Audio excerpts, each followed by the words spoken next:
हिंदुस्तान के भावी जिलाधिकारियों को सुप्रभात। हेलो फ्रेंड्स, मैं आपका दोस्त गणेश चंद्र पाल स्वागत करता हूं आपका आपके अपने learning platform M for mathematics के यूपीएससी सीसेट सेक्शन में। तो आइए स्टार्ट करते हैं आज की क्लास। और आज की क्लास में हम लोग देखने वाले हैं प्रीवियस ईयर में पूछे गए प्रॉफिट और लॉस से रिलेटेड डाटा सफिशिएंट टाइप के क्वेश्चंस। ये लेक्चर आपका लास्ट लेक्चर होगा प्रॉफिट एंड लॉस का। तो पहला क्वेश्चन देखते हैं। पहले क्वेश्चन हमसे कहा जा रहा है, ये shopkeeper sell some toy at 250 rupees each, what percent profit does he make? To find the answer, which of the following information given in statement first and second is are necessary? Basically हमसे question में कहा जा रहा है, कोई दुकानदार है, वो एक खिलौने को 250 रुपए में क्या करता है, बेचता है। ठीक है, इसी तरीके से वो कुछ खिलौनों को बेचा है। यहाँ पे संख्या नहीं दी गई है, सम टॉयज बोला गया है, संख्या नहीं दी गई है। तो हमसे पूछा जा रहा है कि वो कितना प्रॉफिट बनाएगा, कितना प्रॉफिट कमाएगा।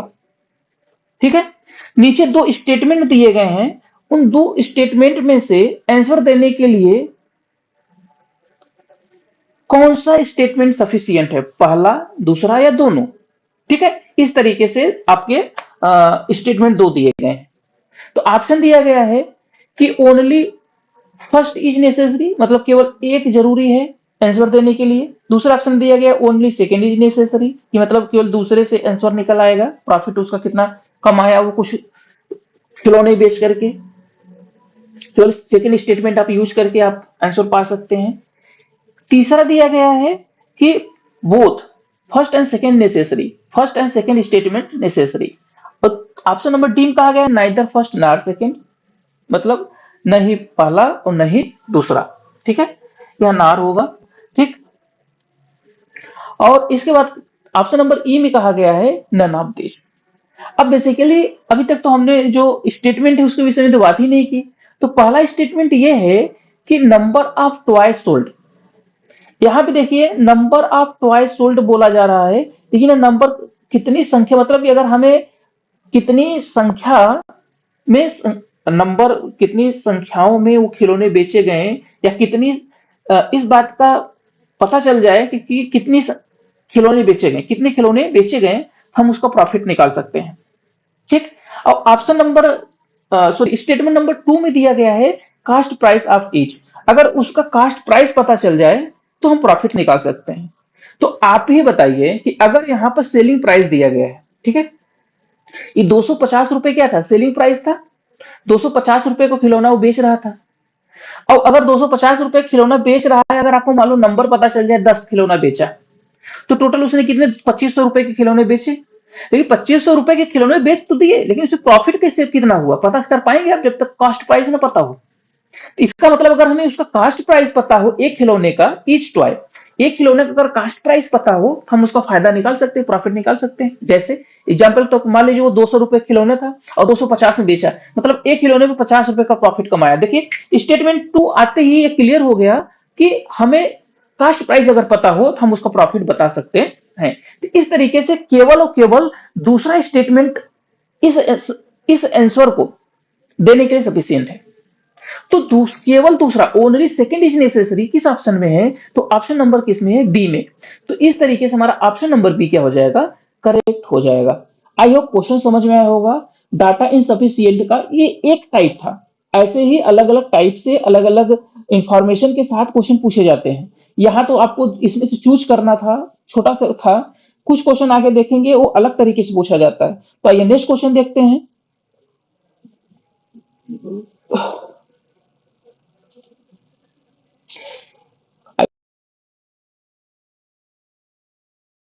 बड़ा है, अब आप सोच लीजिए कि डायरेक्शन इतना बड़ा है। भाई यूपीएससी ऐसे क्वेश्चंस उठाता है जो बहुत बड़े बड़े क्वेश्चंस हो। ये देखिए यहां से यहां तक केवल डायरेक्शन है, आपको इसी को पढ़ने में कितना टाइम लगेगा।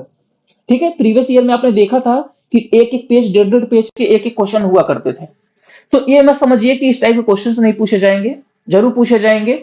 चलिए डायरेक्शन देखते हैं। ये डायरेक्शन मतलब ये जो डायरेक्शन है, ये दो क्वेश्चन, मतलब ये जो इंफॉर्मेशन है, ये दो क्वेश्चन, क्वेश्चन नंबर 2 और क्वेश्चन नंबर 3 के लिए है। ठीक है, चलिए पढ़ते हैं।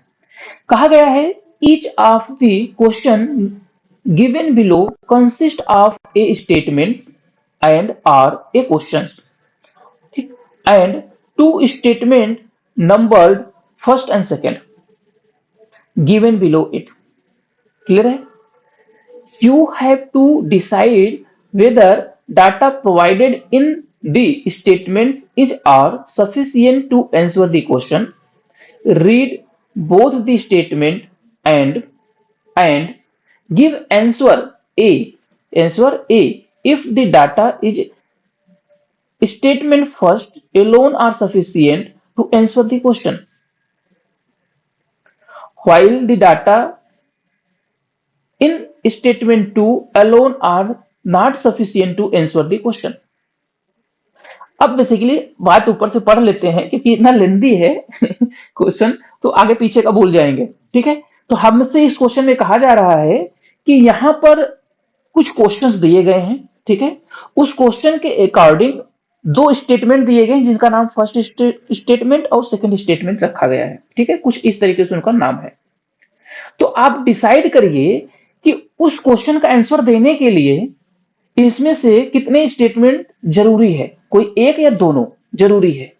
अब उसको पढ़ने के बाद अगर आप देखते हैं कि केवल एक पहला स्टेटमेंट क्वेश्चन का आंसर देने के लिए सफिशियंट है और दूसरा नॉट सफिशियंट है, तो आप ऑप्शन ए टिक करिए।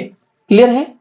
फिर कहा जा रहा है कि यदि यदि जो स्टेटमेंट टू अकेले सफिशियंट है, statement two alone are sufficient to answer the question while the data in statement first alone are not sufficient to answer the question, then choose option B. तो ऑप्शन बी आप choose करिए। Clear है? आगे दिया गया है give answer C if the data either in statement first or statement second alone are sufficient to answer the question. मतलब कहा गया चाहे मतलब कि दोनों सफिशियंट है, चाहे पहला या दूसरा। मतलब दोनों, ऐसा नहीं है कि पहला सफिशियंट है तो दूसरा नहीं है, पहले वाला ए था, दूसरा सफिशियंट है पहला नहीं है। अब इसमें कहा जाए कोई दोनों में से कोई एक अगर सफिशियंट है तो आप ऑप्शन नंबर सी चूज कर लीजिए, चाहे दो भी अकेले कर ले रहा है चाहे सी भी कर ले रहा है। क्लियर है? Give answer D. देखिए ध्यान से देखिए, अब चौथा नंबर ऑप्शन नंबर डी कहा जा रहा है if the data even the both statement first and second together are not sufficient answer the question. अगर दोनों एक साथ मिलकर के भी आंसर देने के लिए सफिशियंट नहीं है तो ऑप्शन नंबर डी चूज करिए। ऑप्शन नंबर ई में कहा जा रहा है give answer E if data in both statement first and second together are necessary to answer the question.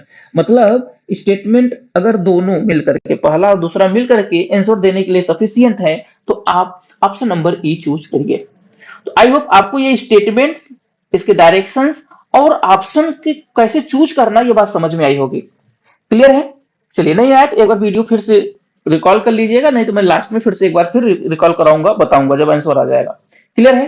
तो आइए क्वेश्चन नंबर 2 देखते हैं। क्वेश्चन नंबर 2 में हमसे कहा जा रहा है कि man mix two types of rice x and y, जिसका नाम क्या है x and y, and sell the mixture at the rate of 70 rupees per KG. Find his profit percent. उसका प्रॉफिट परसेंट बताइए। अब देखिए क्वेश्चन हमें दिया गया है और इसका हमें प्रॉफिट परसेंट आंसर बताना है। अब इस आंसर को पाने के लिए दो स्टेटमेंट दिए गए हैं, तो आपको यह बताना है दोनों स्टेटमेंट जरूरी है कि कोई एक स्टेटमेंट जरूरी है। पहला स्टेटमेंट कहा जा रहा है the rate of x is 20 rupees per KG. ठीक है, अब देखिए दो चावल हैं, किसी एक का नाम, किसी एक का प्राइस बता देंगे तो क्या क्या दूसरे का मिक्सचर पता चल जाएगा क्या? बताइए। अब यहाँ पे दूसरे, अब ये मत कहिएगा कि हमें मिक्सचर का पता है तो पहले को घटा के दूसरा निकाल लेंगे। ठीक है, नहीं निकाल पाएंगे, क्यों? क्योंकि उसको अभी बाद में बताते हैं। The rate of y is 13 rupees per KG. तो यहाँ रेट वाई चावल का भी रेट दे दिया, एक्स का रेट पता है, वाई का रेट पता है, दोनों को मिक्स कर ले। लेकिन दिक्कत तो इसी बात की है, मिक्स किस रेशियो में करेंगे वो हमें तो दिया ही नहीं है कि कितना किस रेशियो में किसको मिक्स करना है। हमें बताया गया क्या कि किस रेशियो मिक्स करना है?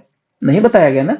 तो रेशियो अगर बताया जाएगा कि भैया कि जो एक्स है उसे 5 किलो और वाई जो है उसे 4 किलो या 3 किलो, या सेम रेट सेम रेशियो में भी मिलाना है तो एटलीस्ट बोलना चाहिए ना कि a man mix two types of rice in same ratio. ऐसे करके बोलना चाहिए ना। देखिए ये वर्ड क्वेश्चन पढ़ते हुए आपके दिमाग में नहीं आया होगा, लेकिन जब आप मिक्स करेंगे तब तो आएगा, जब क्वेश्चन सॉल्व करने लगेंगे कि अरे भाई हम मिलाएं कैसे। आप सोच रहे होंगे 1-1 किलो मिला दें, तो 1-1 किलो मिला दें 33 रुपए हो जाएगा। अब 33 रुपए 2 किलो था, डिवाइड करके 17.5 रुपए में कितना हो जाएगा, 33 16.5 रुपए में बेचना चाहिए, तो 17 में बेच रहा है। भाई 16 दूनी 32, 33.5, हाँ 17 रुपए में बेच, 1 रुपए में ज्यादा बेच रहा है। तो यहाँ पर रेशियो हमें नहीं पता है, इसका मतलब कि दोनों के दोनों स्टेटमेंट क्या है, हमारा आंसर देने के लिए सफिशियंट नहीं है। जब दोनों के दोनों मिल करके स्टेटमेंट हमारा आंसर देने के लिए सफिशियंट ना हो, तो इसके लिए हमने कौन सा ऑप्शन चूज करने के लिए बोला गया था, डी ऑप्शन। देखिए, if the data even in both statement first and second together not sufficient to answer the question, choose option D. समझ में आया? तो यहां से इसका मतलब ऑप्शन नंबर डी क्या हो जाएगा, सही हो जाएगा। आई होप आपको ये क्वेश्चन समझ में आया होगा। देखिए क्वेश्चन तो बहुत आसान था, छोटा सा, लेकिन बस स्टेटमेंट लेंदी था और स्टेटमेंट पढ़ना जरूरी, थोड़ा टाइम लगता। आइए नेक्स्ट क्वेश्चन देखते हैं। आई होप ये क्वेश्चन समझ में आया होगा कि ऑप्शन नंबर डी क्यों सही हो रहा है। चलिए क्वेश्चन नंबर 3 देखते हैं। इस क्वेश्चन हमसे कहा जा रहा है 3 में, what is the price of बनाना। मतलब इस क्वेश्चन हमसे कहा जा रहा है कि बनाना जो केला है उसकी क्या प्राइस है। ठीक है, इतनी बात हमें क्वेश्चन पूछा है। अभी क्वेश्चन भी कुछ ज्यादा आइडिया नहीं है, बस इतना है। अब स्टेटमेंट क्या दिया है ध्यान से समझिए। स्टेटमेंट दिया गया है, दो स्टेटमेंट दिए गए। पहले स्टेटमेंट कह रहा है, ये man can buy 14 banana and 35 orange for 84 rupees. मतलब कोई आदमी 84 रुपए में 14 केला और 35 ऑरेंज खरीद लेता है। ठीक है, यहाँ अकेले केले की बात नहीं की गई, इसलिए पहले से तो अकेले आंसर नहीं निकलेगा। ठीक है, हाँ इसमें अकेला है तो हो सकता है आगे काम पड़े। चलिए दूसरा पढ़ते हैं। With 50% discount on the price of banana 12 would buy 4 bananas and 5 orange. अगर केले की कीमत 50% घटा दी जाए, उस पर डिस्काउंट दे दिया जाए, ये देखिए 50% डिस्काउंट दे दिया जाता है, तो कोई इंसान है, कोई आदमी है, वो 12 रुपए में 4 केला और 5 ऑरेंज खरीदता है। क्लियर है? अब आप तो भाई अगर मैथ की स्टूडेंट हैं या नहीं भी हैं, तो इतना तो लॉजिक लगा ही लेंगे कि भैया यहाँ पर 4 केले और 5 ऑरेंज का रेट दिया है, और यहाँ पर 35 ऑरेंज और 14 केले का रेट दिया गया 84 रुपए। तो अगर क्यों ना हम एक केले का प्राइस एक्स मान लें और एक ऑरेंज का प्राइस वाई रुपीज मान लें, तो हमारा काम बन जाएगा। तो अकॉर्डिंग टू क्वेश्चन 14 केले का प्राइस कितना हो जाएगा, अगर एक केले का प्राइस एक्स रुपए है, ठीक है, तो 14 के लेकर 14x plus 35y equal to 84। और इसी तरीके से हमने क्या किया, 50% डिस्काउंट दिया, तो x रुपए था, अब कितना हो जाएगा x/2, तो x/2 इंटू 4, क्योंकि चार केले खरीद रहे थे, प्लस 5 ऑरेंज इक्वल टू 12। तो इतना तो आप समझते हैं कि दो अननोन, दो इक्वेशन, मतलब हमें इक्वेशन नंबर 1 और इक्वेशन नंबर 2 दोनों की जरूरत पड़ेगी। अगर दोनों की जरूरत पड़ रही है, तो इसका मतलब स्टेटमेंट 1 और स्टेटमेंट 2 दोनों की जरूरत पड़ेगी। तो इस तरीके से जब हमें दोनों स्टेटमेंट की जरूरत पड़ी थी, तो हमसे कौन ऑप्शन चूज करने के लिए बोला गया था, तो हमसे ई नंबर ऑप्शन चूज करने के लिए बोला गया था। If the data in both statement first and second together are necessary to answer the question. तो आंसर का जो क्वेश्चन है उसका आंसर देने के लिए अगर दोनों स्टेटमेंट की जरूरत पड़ती है, तो हमें ऑप्शन कौन चूज करना था, ई करना था। तो इस तरीके से हमारा ऑप्शन नंबर ई करेक्ट हो जाएगा। आई होप आपको क्वेश्चन समझ में आया होगा। आइए नेक्स्ट क्वेश्चन देखते हैं। नेक्स्ट क्वेश्चन में डायरेक्शन दिया गया है। ठीक है, नेक्स्ट क्वेश्चन हमसे कहा जा रहा है, each of these question is followed by 3 statements. You have to study the questions and all the 3 statements given to decide whether any information provided in the statements is are redundant. ठीक है, redundant and can be dispensed with while answering the question. अब basically इसका direction समझ लीजिए। इसका direction में क्या कहा जा रहा है, ये डायरेक्शन पिछले वाले डायरेक्शन से हटके है। इसमें कहा जा रहा है कि क्वेश्चन, नीचे क्वेश्चंस दिए गए हैं, उस क्वेश्चन को सॉल्व करने के लिए 3 स्टेटमेंट दिए गए हैं। अब उन तीनों स्टेटमेंट को आप में से कौन सा स्टेटमेंट आप हटा सकते हैं, मतलब आंसर देने के लिए बहुत ज्यादा जरूरी नहीं है। आप समझ गए? मतलब कहने का, अगर मान लीजिए कोई 3 स्टेटमेंट, फर्स्ट स्टेटमेंट, सेकंड और थर्ड है, ठीक है, 3 स्टेटमेंट है, ठीक है, एक फर्स्ट, सेकंड और थर्ड। क्लियर?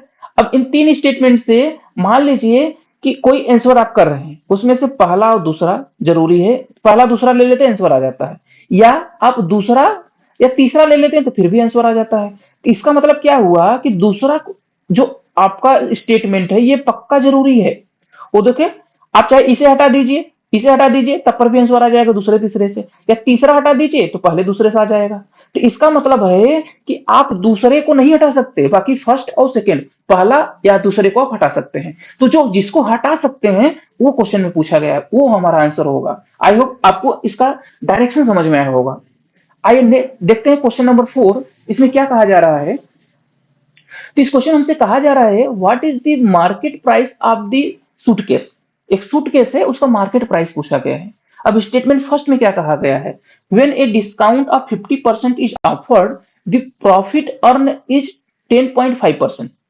अगर कोई आदमी से खरीदता है सूटकेस को, अगर उस सूटकेस पर 15% का ऑफर दिया जाता है, डिस्काउंट ऑफर किया जाता है, तो उसको 10-15% डिस्काउंट देने के बाद भी उसे 10.5% का प्रॉफिट होता है।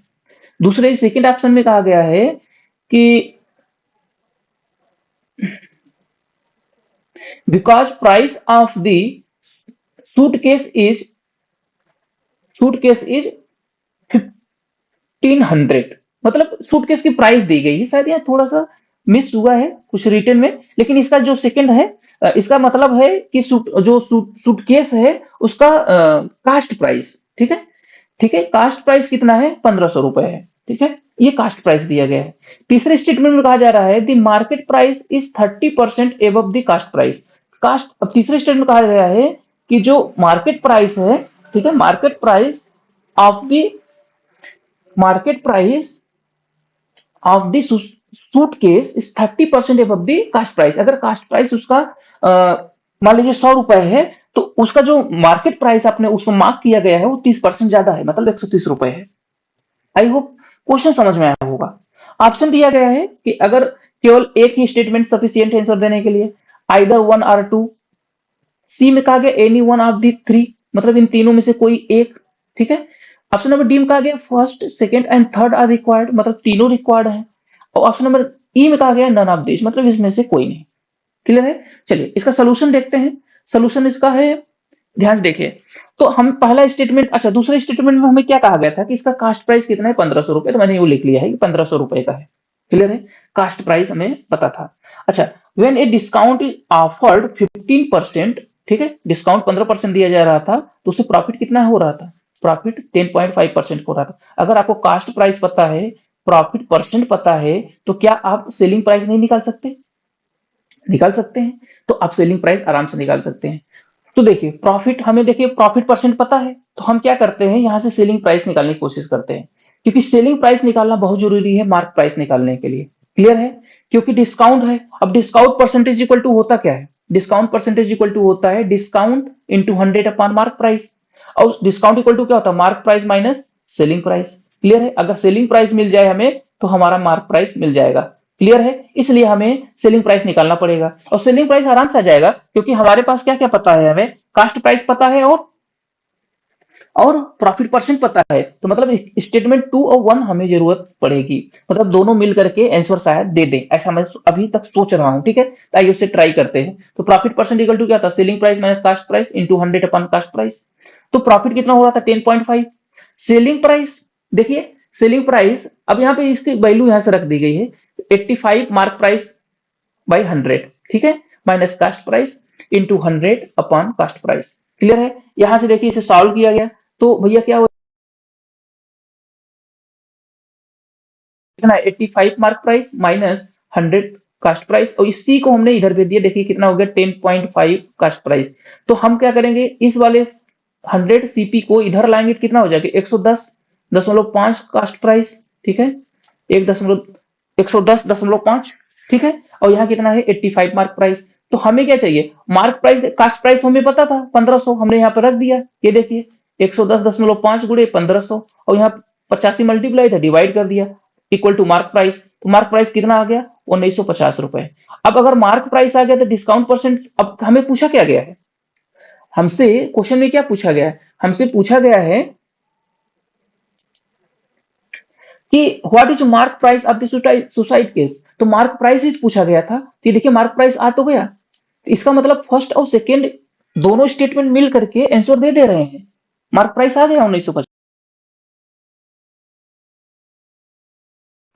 इसको थोड़ा सा चेक करते हैं। ठीक है, स्टेटमेंट 3। अब 3 में कहा गया है ना, स्टेटमेंट 3 में the mark price is 30% above the cost price. यहाँ तो सीधे सीधे बोला जा रहा है। तो अब सोचिए, बोला गया तीसरे में कि mark price is 30% above the cost price, और कास्ट प्राइस हमें तो पता है सेकेंड स्टेटमेंट में से। तो सेकेंड स्टेटमेंट से कितना है कास्ट प्राइस 1500, तो उसका 130% निकाल लीजिए, कितना गया 1950। तो इसका मतलब क्या निकल के आया कि सेकेंड और थर्ड भी मिलकर के आंसर देने के लिए सफिशियंट है। क्लियर है? तो अब इसका मतलब है कि ये जो दूसरा स्टेटमेंट है, ठीक है, कास्ट प्राइस वाला, ये पहले के साथ भी मिला हुआ है और तीसरे के साथ भी मिला हुआ है। तो इसका मतलब हम दूसरे वाले स्टेटमेंट को कभी भी बाहर नहीं कर सकते। हमें किसको बाहर करना है भैया? जो देखिए यहां पर लिखा हुआ है ना, ये देखिए रिडंडेंट। ठीक है, मतलब किसको हम अपने इस ऑप्शन से हटा सकते हैं, रिड्यूस कर सकते हैं, निकाल सकते हैं। तो भैया जो दूसरा है स्टेटमेंट वो दोनों में है, पहले स्टेटमेंट के साथ भी आंसर दे रहा है और तीसरे स्टेटमेंट के साथ भी इन्वॉल्व है आंसर देने के लिए। तो इसका मतलब है आप किसी एक को हटा दीजिए, चाहे पहले को हटा दीजिए चाहे तीसरे को हटा दीजिए। तो आप बोल सकते हैं आइदर फर्स्ट और थर्ड, आइदर फर्स्ट और थर्ड आर इज रिडंडेंट। ठीक है, रिडंडेंट। आप यहां से किसी एक को भी वहां से निष्कासित कर सकते हैं, निकाल सकते हैं, या चूज नहीं कर सकते, ऐसा कर सकते हैं। तो ये ऑप्शन किस में दिया था? तो ये जो ऑप्शन है ये दिया था कि देखिए पहले ओनली ओनली वन, तो ये नहीं होगा। कह रहा आइदर वन और थर्ड, तो भैया आइदर वन और थर्ड, मतलब केवल इसमें कहीं केवल एक को हटा सकते हैं? नहीं भाई, केवल एक को नहीं हटा सकते, एक या तीन किसी को भी हटा सकते। तो इसका मतलब ऑप्शन नंबर बी क्या हो जाएगा? सही हो जाएगा कि चाहे आप वन को हटाइए चाहे थ्री को हटाइए। आई होप आपको क्वेश्चन समझ में आया होगा कि किस तरीके से ये क्वेश्चन सॉल्व हुआ है, और इसका जो डायरेक्शन था वो समझ में आया होगा, किस तरीके से क्वेश्चन पूछे जा सकते हैं वो बात समझ में आई होगी। तो आइए नेक्स्ट क्वेश्चन देखते हैं। इस क्वेश्चन में हमसे कहा जा रहा है each of the following consist of A questions followed by three statements, first, second and third. You have to study the question and statements and decide which of these statements is are necessary to answer the question. अब ये देखिए बिल्कुल normal वाला है, बिल्कुल जैसा कि आप फेमिलियर हैं इस टाइप के क्वेश्चन से, इस डायरेक्शन से, कि भैया यहाँ पे एक कुछ क्वेश्चन दिए गए हैं, इस क्वेश्चन में से तीन स्टेटमेंट, आपको कुछ स्टेटमेंट दिए गए हैं जैसे, और 1 2 3 करके इसका नाम दिया गया है। इस स्टेटमेंट को आप पढ़िए, पढ़ने के बाद ये डिसाइड करिए कि इन स्टेटमेंट से कौन से स्टेटमेंट हमारा आंसर देने के लिए सफिशियंट है, या हमारा आंसर दे सकेंगे। क्लियर है? तो क्वेश्चन दिया गया है कि what was the percentage of discount given, मतलब कि जो डिस्काउंट दिया गया है उसका क्या परसेंटेज है, ये आपको निकालना है। आप जो आपको स्टेटमेंट दिए गए उसे पढ़ते हैं। स्टेटमेंट है 23.5% profit was earn by selling ए अलमीरा फॉर 12,315। ठीक है, मतलब कि 12,350 रुपए का अगर अलमीरा आप बेचते हैं तो आपको 23.5% का प्रॉफिट होता है। क्लियर है? अब यहाँ डिस्काउंट परसेंट पूछा गया है, ध्यान से रखिए। Count the earn profit would have been 30%, मतलब डिस्काउंट अगर नहीं है तो कितना परसेंट प्रॉफिट कमाता है? एक 30%। 30%, इसका मतलब है कि वो बिना डिस्काउंट दिए जो मार्क प्राइस था उसी पे सेल कर दिया, वही उसका उसी पे बेच दिया। तो मतलब मार्क प्राइस इक्वल किसका हो जाएगा? सेलिंग प्राइस के। आई होप थोड़ा बहुत समझे होंगे। चलिए आगे देखते हैं। तीसरा स्टेटमेंट कर रहा है the cost price of the अलमीरा वाज 10,000, मतलब उसका कास्ट प्राइस भी दे दिया गया यहाँ पर। ठीक है, थर्ड में। क्लियर है? लेकिन आपको इतना तो पता है जो फर्स्ट वाला है, फर्स्ट वाले में प्रॉफिट दिया गया है और सेलिंग प्राइस दिया है, तो कास्ट प्राइस यहां से भी निकाल सकते हैं, कोई डाउट। लेकिन अब दिक्कत यह है कि परसेंटेज ऑफ डिस्काउंट निकालना है। तो परसेंट ऑफ डिस्काउंट के लिए जो फार्मूला होता है वो क्या होता है? परसेंटेज डिस्काउंट इक्वल टू होता है भैया discount upon mark price, discount upon mark price into 100। Clear है? Mark price into 100। अब बताइए, तो इसका मतलब हमें किन किन बातों की जरूरत है? मार्क प्राइस की बात जरूरत है हमें। ठीक है, मार्क प्राइस की जरूरत है, और मार्क प्राइस तो हमें मिल गया कहाँ? यहाँ से स्टेटमेंट 2 से, क्योंकि वो बिना डिस्काउंट दिए बेच दिया गया 30% को प्रॉफिट पर। तो इसका मतलब कि बिना, अब जो मार्क है उसी पर आप बेच रहे हो 30% के प्रॉफिट पर। समझ में आ रहा है आई थिंक? भाई कास्ट प्राइस जो है उससे 30% आपने प्रॉफिट लिया, उसी को बेच दिया, इसका मतलब वही मार्क प्राइस हो गया। चलो ठीक है, अगर दूसरा वाला तो हो सकता है हो जाए, लेकिन डिस्काउंट कैसे निकालोगे? बिना डिस्काउंट तो नहीं आ सकता। और डिस्काउंट इक्वल टू क्या होता है? Mark price minus selling price. तो उसके लिए अब सेलिंग प्राइस में क्या दिया गया है? First option, first statement. इसका मतलब पहला और दूसरा मिलकर शायद आंसर दे दें। ठीक है, आइए चेक करते हैं। ऑप्शन देख लीजिए, ऑप्शन नंबर 1 भी है only first and second, option number B है only second and third, option number C में दिया गया है only first and third, option number D है any two of the three. इन तीनों में से दो कोई भी दो हो जा सकता है। और ऑप्शन नंबर ई में दिया गया है नन ऑफ दीज। क्लियर है? चलिए कोई नहीं, इसका आंसर देखते हैं कि किस तरीके से सॉल्व किया गया। तो सबसे पहले हमने सॉल्यूशन में क्या किया, पहला स्टेटमेंट लिया। पहले स्टेटमेंट से मैंने क्या किया, इसका कास्ट प्राइस निकाल लिया। आपको पता था, मैंने पीछे भी बात किया था कि भाई प्रॉफिट पता है, प्रॉफिट परसेंट पता है और सेलिंग प्राइस पता है, तो हम फार्मूला लगा profit percent equal to selling price minus cost price into 100 upon cost price से क्या कर लेंगे, हम यहाँ से कास्ट प्राइस निकाल लेंगे, क्योंकि सेलिंग प्राइस पता है, परसेंटेज प्रॉफिट पता है, तो एक ही वेरिएबल हुआ कास्ट प्राइस, आराम से आ गया 10,000। क्लियर है? कास्ट प्राइस आ गया। कास्ट प्राइस अगर आ गया तो दूसरे स्टेटमेंट में क्या बोला गया था, if there was no discount then earn profit would have been 30%। तो भैया कास्ट प्राइस हमें पता चल गया है ना, अब कास्ट प्राइस पता चल गया है तो उसका हम 130% निकाल लेते हैं। तो भाई 130 ऑफ 10,000 हमने निकाल लिया, तो कितना आ गया? 13,000 रुपए आ गया। तो 13,000 आया क्या? अब यही तो मार्क प्राइस होगा। जब ये डिस्काउंट नहीं दिया गया है तो mark price equal to selling price. Clear? जैसे मैं समझाने के लिए बताता हूँ, मान लीजिए कोई भी सामान 100 रुपए का है। कितने का है? 100 रुपए का। ठीक, आपने क्या किया, उस पर 30% बढ़ा करके मार्क कर लिया, 30% बढ़ा के मार्क किया 130 रुपए। ठीक, अब देखिए, और 30% बढ़ा के आपने मार्क कर लिया, ये मार्क प्राइस हो गया, एमपी हो गया। क्लियर? अब 130 रुपए पर आपने कोई डिस्काउंट नहीं दिया, मार्क प्राइस जब बढ़ाया तो उसके बाद डिस्काउंट दिया जाता है, लेकिन आपने डिस्काउंट नहीं दिया और 130 रुपए पे ही बेच दिया, तो यही आपकी क्या होगी? Selling price. और तभी तो आपको 30% का प्रॉफिट हुआ है। आई होप समझ में आया होगा आपको। क्लियर है? तो ये हो गया क्या? Mark price. अब सोचिए, आप मार्क प्राइस आपको 13,000 मिल गया, आपको मार्क प्राइस ही तो चाहिए था। तो आपने क्या किया कि फर्स्ट वाले स्टेटमेंट से आपने कास्ट प्राइस कैलकुलेट किया, तो फिर जाके दूसरे वाले की हेल्प से आपने मार्क प्राइस कैलकुलेट कर लिया। आपको मार्क प्राइस ही तो चाहिए था कि डिस्काउंट चाहिए? क्या दिया गया है? कह रहा है what was the percentage of discount, percentage discount पूछा गया है, तो मार्क प्राइस तो जरूरी था। चलिए, डिस्काउंट इक्वल टू क्या होता है? Mark price minus selling price. देखिए, बिना मार्क प्राइस काम नहीं होता। 13,000 में से आपने 12,350 रुपए घटा दिया, तो कितना है? 650 रुपए। ये क्या है? 650 रुपए क्या है? डिस्काउंट है। अब हम डिस्काउंट परसेंट निकालेंगे। क्या निकालेंगे? Discount percent. Discount percent equal to क्या होता है? Discount into 100 upon mark price. Discount कितना? 650 इंटू 100 अपॉन 13,000। ये कैंसिल आउट हो जाएगा, 2 जीरो। ठीक है, और कितना बचा? ये देखिए 130, और डिवाइड करेंगे कितना आएगा? 5%। तो इसका मतलब उसे 5% का डिस्काउंट दिया। क्लियर है? डिस्काउंट परसेंट आ गया, तो इसका मतलब पहला और दूसरा मिलकर के आंसर देने के लिए सफिशियंट है। लेकिन आप सोचिए कि भाई पहला और दूसरा तो आंसर देने के लिए सफिशियंट है, लेकिन तीसरे में भी तो कॉस्ट प्राइस दे दिया गया है। भाई पहले से आपने कॉस्ट प्राइस कैलकुलेट, भी तो कॉस्ट प्राइस में पता है, तो दूसरे की हेल्प से हम क्या कर सकते हैं? डिस्काउंट परसेंट निकाल सकते हैं। इसका मतलब दूसरा और तीसरा भी आंसर देने के लिए सफिशियंट है। अब चलिए ध्यान से देखते हैं, तो ऑप्शन में हमें क्या दिया गया है उस चीज को देखते हैं। ऑप्शन दिया गया है ओनली फर्स्ट एंड सेकंड। हाँ भाई, फर्स्ट सेकंड तो है, लेकिन केवल नहीं, क्योंकि दूसरा और तीसरा भी है। और ओनली सेकंड एंड थर्ड, ये भी सही है। ओनली फर्स्ट एंड थर्ड ये नहीं है, वन फर्स्ट, फर्स्ट और थर्ड से स्टेटमेंट से कुछ नहीं हुआ। अब देखिए, कोई दो आंसर तो सही हो नहीं सकता। हेलो, दो आंसर कैसे सही हो सकता है? इसके अलावा any two of the three नहीं हो सकता, क्योंकि पहला दूसरा है, दूसरा तीसरा है, लेकिन पहला तीसरा तो नहीं है। ये भी ऑप्शन नहीं होगा। अब बात यह है कि भैया पहला दूसरा और दूसरा तीसरा बोल रहे हैं, लेकिन इसमें से कोई एक ही ऑप्शन सही होना है, लेकिन ये दोनों सही हो रहे हैं।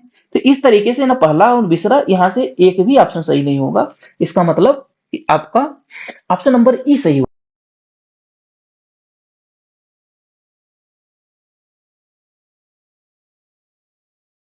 कंफ्यूजन है, ठीक है? अगर आपको कहीं से भी थोड़ा सा कंफ्यूजन थे, मैं एक स्टेटमेंट आपको और बना के, मतलब ऑप्शन बना के दिखाता हूं, अगर आपको कोई कंफ्यूजन हो रही है। देखिए, अगर यहीं पर ये स्टेटमेंट होता या ऑप्शन होता कि ओनली फर्स्ट एंड सेकंड, और ओनली सेकंड एंड थर्ड, तब जाके ये ऑप्शन सही हो जाता है, लेकिन दोनों अलग अलग हैं इसलिए दोनों सही नहीं हो सकते, कुल एक ही स्टेटमेंट, एक ही ऑप्शन सही है। तो इस तरीके से हमारा ऑप्शन नंबर ई ही सही होगा कि इसमें से कोई नहीं। आई होप आज का वीडियो आपको समझ आया होगा, बहुत हेल्पफुल रहेगा आपको एग्जाम के लिए पॉइंट ऑफ व्यू से। तो आज की क्लास में बस इतना ही। जय हिंद।